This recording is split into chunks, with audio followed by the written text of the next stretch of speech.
Good day, folks. This is Greg Judy at Green Pastures Farm. Today, we just got back from Arizona. We're out there working a few days and actually got to make a mini vacation out of it, visiting with my relatives.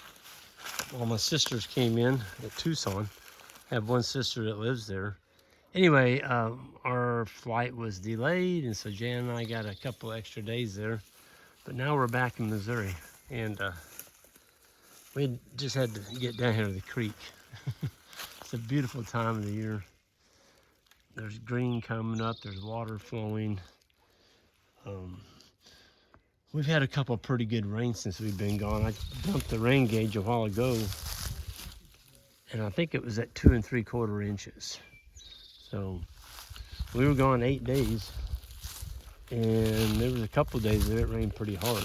So I'll repeat it, you don't want to turn down rain when you get it, especially in the springtime. Got the spring flush coming at us. But what's amazing is how much this grass, I'll get out of the brush here in a minute. It's just so pretty. The puppies and the dogs are just enjoying the heck out of it. And I don't see any tracks in those gravel bars. So I gotta get down here. There may be some arrowheads washed up. That's usually where I find them at, is the gravel bars after a heavy rain. It turns all the sand and the rocks in the creek. Sometimes, if you're lucky, there'll be an arrowhead out there looking at you.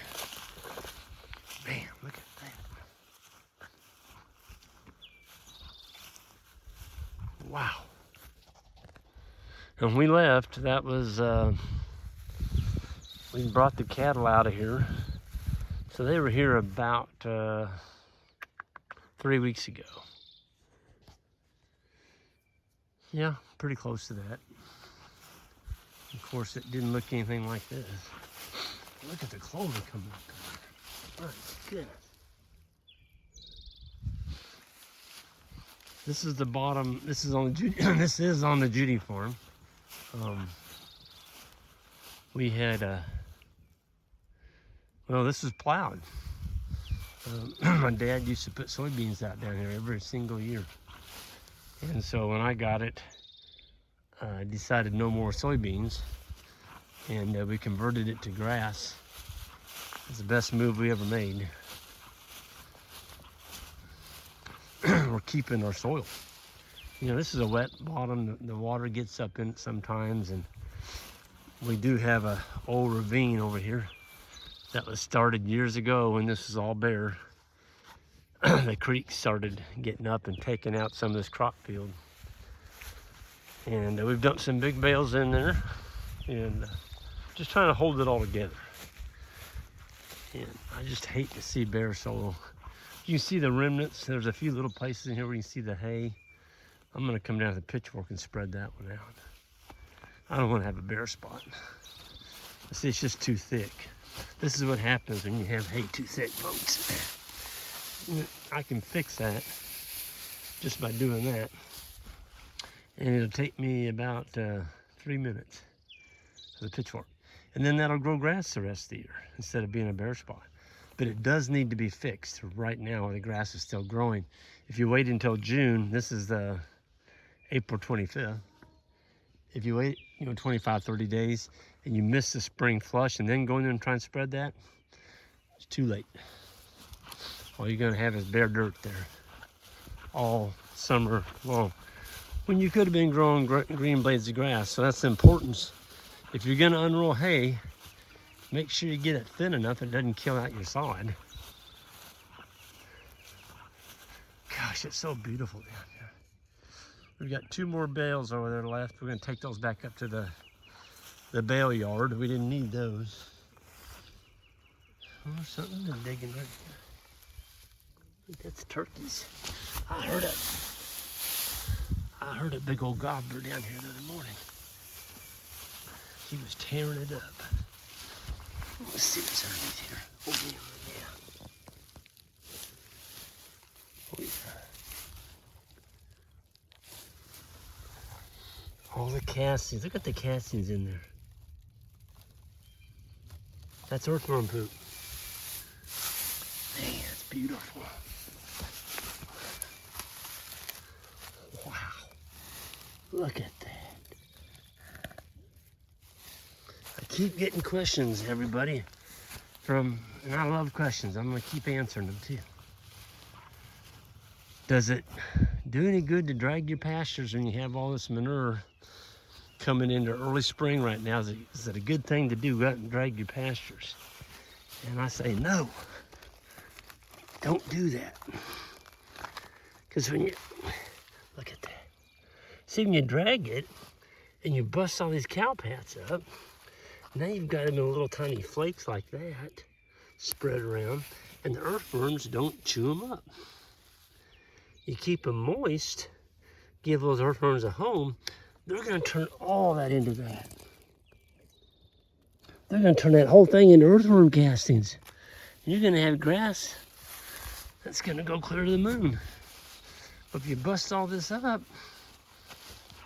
you've destroyed a lot of good habitat for your earthworms. So you're just wasting fuel. Using a lot of fossil fuel.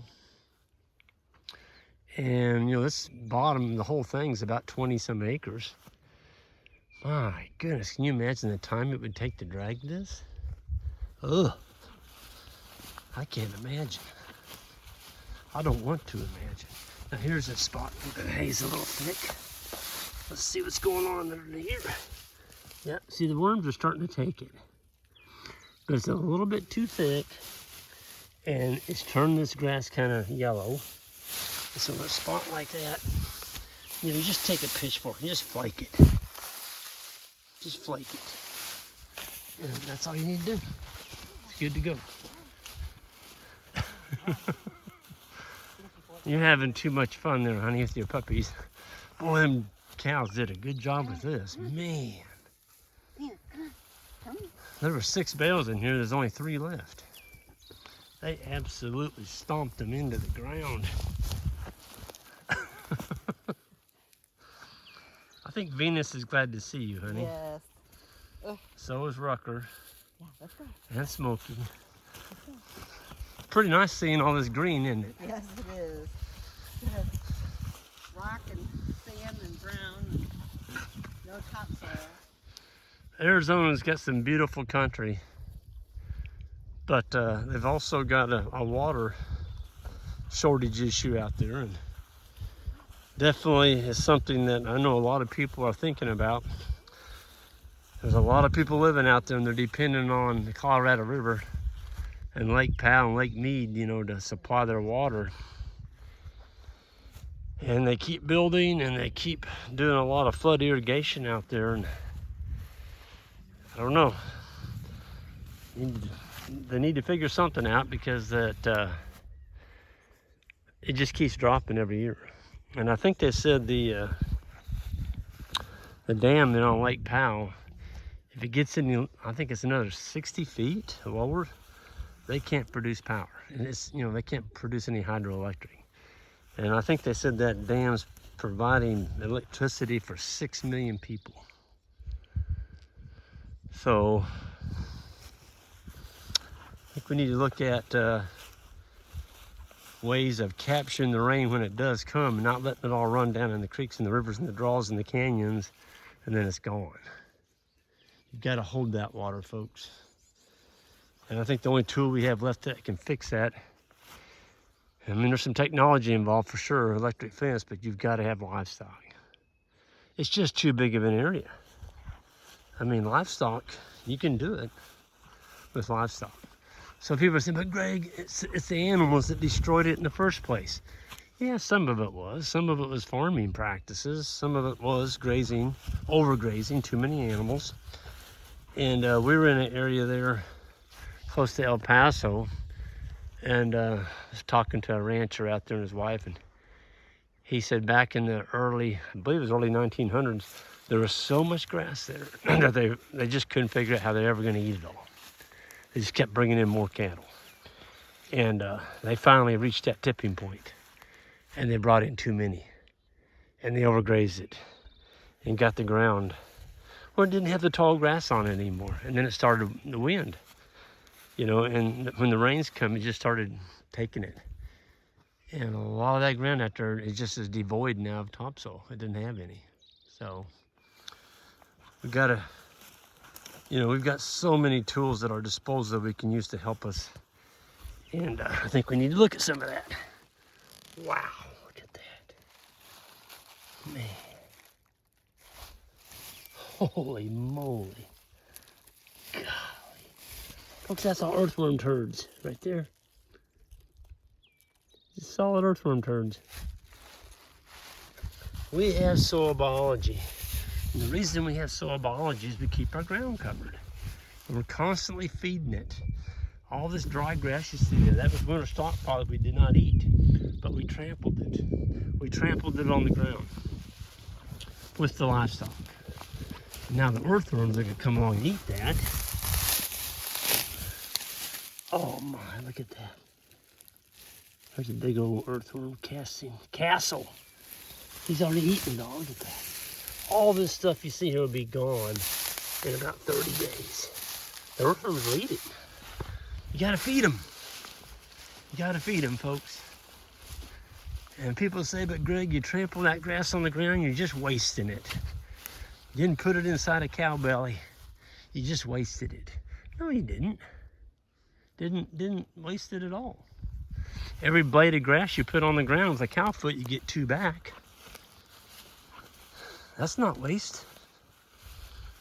That's called regenerative agriculture. Wow, look at this. I can tell there's something under there. Oh my goodness. Heck yeah. Look at all the holes going down in the ground, folks. Well, what do you think is going to happen when it rains? Those holes are going to catch rainwater. It's going to go down into our aquifer and recharge it. That's what we're talking about here. We need animals. You can't do it without ruminants. You got to have the ruminants back on the land. Oh, it's beautiful down here. Those are wild plums. The sumac is out in full force. The wild plums, the sarvis. There's the big sarvis tree up this draw. Everything's blooming right now. So it was blooming in the desert too. There's a lot of plants blooming in the desert. And it's kind of cool. Oh my goodness, look at that.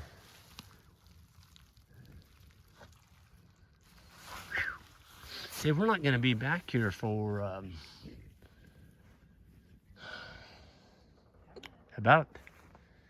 it'll be about 4 weeks. So this is going to have a chance to get back up to my knees. Okay. We are in the spring flush. This stuff's probably growing 1 inch a day. We hit May 10th to the 17th. That's usually when stuff just absolutely explodes. Yeah. There's the worms. We don't have any problem finding fishing bait out here. You just go find your manure pat or some trampled stockpile, and there's worms. Isn't that a beautiful scene? Got the redbud, the dogs having fun on green grass, and Jan's in the middle of it enjoying all the pups.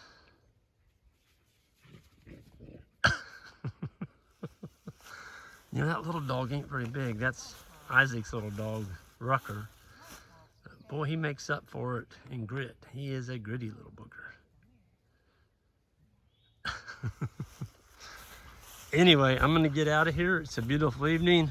We're going to enjoy the rest of the evening out here in Missouri weather, and we're going to be seeing you all, a bunch of you, at the grading schools coming up. The beginning grading school is the first week in May, and the advanced school is the following weekend, or actually Thursday through Saturday. It's a 3-day, and Greg Brand will be helping me teach that, and it's a great school. And we do have a few spots left in that last school, so maybe I'll see some of y'all there. On the way out, hit that subscribe button and that like button if you would. I'd appreciate it, and y'all have a great day.